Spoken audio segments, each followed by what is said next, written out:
நாம் நடத்துவது மாநாடுகள் தான். தம்பி உதயநிதி அவர்கள்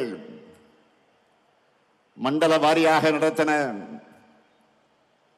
இளைஞரணி நிர்வாகிகள் சந்திப்பு மாநாடுகள்,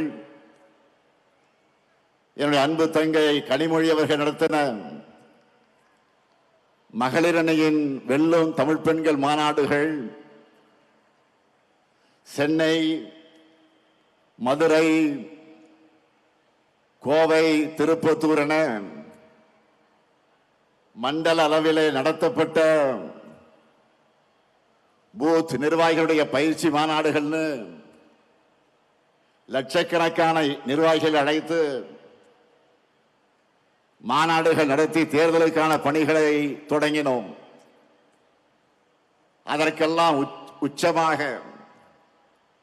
இன்று 10 லட்சம் பேர் பங்கெடுத்திருக்கக்கூடிய பெரிதினும் பெரிய மாநாடா திருச்சியில இந்த மாநில மாநாடு நடந்து கொண்டிருக்கிறது. இங்க நான் வந்தப்போ மாநாட்டு என்ட்ரியில இருந்து மேடை வரைக்கும் நீங்க கொடுத்திருக்கக்கூடிய இந்த வரவேற்பு, அடாடாடாடாடா, அதே போல உங்க முகத்துல பார்த்த மகிழ்ச்சி இருக்க, என்னுடைய வயசை குறைச்சிருக்கு. ஆக அந்த தெம்போடு நின்று கொண்டிருக்கிறேன். போன வாரம் என்னோட பிறந்த நாளுக்கு போன்ல எனக்கு மற்ற மாநிலங்களிலிருந்து தலைவர்கள் எல்லாம் வாழ்த்து சொன்னப்போ என்னுடைய வயசை நம்ப முடியலன்னு சொன்னாங்க. இந்த மாதிரி என்னை இளமையா வச்சிருக்க காரணமே நீங்க தான், உங்க அன்பு தான். ஆன்மீக அன்பர்கள் சொல்லுவாங்க, என்ன தவம் செய்தனை, அதுபோல உங்களை எல்லாம் உடன்பிறப்புகளாக பெற நான் என்ன தவம் செய்தேனோ, கோடிக்கணக்கான உடன்பிறப்புகளோட தலைமை தொண்டனா என்னை தேர்ந்தெடுத்தது நீங்க தான். இந்த தாய் தமிழ்நாட்டினுடைய முதலமைச்சரா நான் பொறுப்பேற்க காரணமும் நீங்க தான். உங்களால் தான் நான் வளர்ந்தேன், உங்களால் தான் நான் உயர்ந்தேன், உங்களுக்காகத்தான் நான் வாழுகிறேன். இந்த பாச பிணைப்பு, உடன்பிறப்புகள் என்ற இந்த உயிர் துடிப்பு, இதெல்லாம் இன்றைக்கு நேற்றைக்கு ஏற்பட்ட பந்தமா?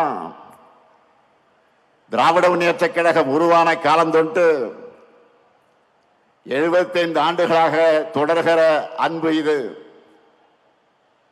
பேரறிஞர் அண்ணாவும் முத்தமிழறிஞர் கலைஞரும் அவர் வழிவந்திருக்கக்கூடிய நானும் இந்த பாச உணவைத்தான் உங்களிடத்தில் நான் பார்க்கிறேன். கழக வரலாற்றில் எத்தனையோ திருப்பு முனைகளுக்கு அடித்தளமிட்ட தீரர்கள் கூட்டமாம் திருச்சியில இந்த மாநாட்டை நாம் நடத்தி கொண்டிருக்கிறோம். இந்த மாநாடு எதுக்குன்னு நிறைய பேர் கேட்கிறாங்க. ஒரு கிரிக்கெட் மேட்ச்ல ஃபர்ஸ்ட் பால்ல இருந்த ரன் அடிக்கிறது முக்கியம்தான். அதே சமயம் ஃபைனல் ஓவர்களை அடிச்சு ஆடி லாஸ்ட் பால்ல வின்னிங்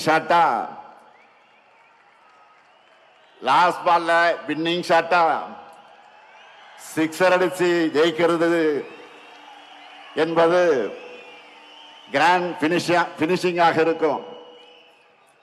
அப்படிப்பட்ட வெற்றியை 2026 நாம் பெறுவதற்காகத்தான் இந்த மாநாடு. அதுக்காகத்தான் இந்த மாபெரும் மாநில மாநாட்டை இவ்வளவு சிறப்பாக ஏற்பாடு செய்திருக்கிறார் நம்முடைய மாண்புமிகு அமைச்சர் ஆர்வி சகோதரர் திருச்சியின் தீரர் KN நேரு அவர்கள். முதல்ல அவருக்கு தலைவராக என்னுடைய சார்பிலும் மேடையில் இருக்கக்கூடிய தலைமை கழகத்தின் நிர்வாகிகள் சார்பிலும் என் எதிரில் இருக்கக்கூடிய உங்கள் அனைவரின் சார்பிலும் நம்முடைய பாராட்டுக்கள், வாழ்த்துக்கள். நம்ம நேருகிட்ட மாநாடுன்னு சொல்லிட்டாலே போதும், அவருக்குள்ள ஒரு புதிய எனர்ஜி வந்துடும். நாம நினைக்கிறதை விட எப்போ பிரம்மாண்டமாக பண்ணுவதுதான் நேருவுடைய ஸ்டைல். அதனால்தான் நான் எப்பவும் சொல்றது, மாநாடுனா நேரு, நேருனா மாநாடு. இப்ப கூட பாருங்க, 200 ஏக்கர் இடத்தை தேர்ந்தெடுத்து 200 இடங்கள்ல வெல்லணும்னு குறிப்பால தொண்டர்களுக்கு சொல்லிட்டாரு. கிரவுண்ட ரெடி பண்ணி கொடுத்துட்டாரு. இனிமே நாம தொடர்ந்து அடிச்சு ஆடணும். இந்த மாபெரும் மாநாட்டுக்காக அயராது உழைத்திருக்கக்கூடிய அவருக்கும், அவருக்கு துணை நின்ற ஒருங்கிணைந்த திருச்சி மாவட்ட நிர்வாகிகளுக்கும் என்னுடைய பாராட்டுக்கள், வாழ்த்துக்கள்.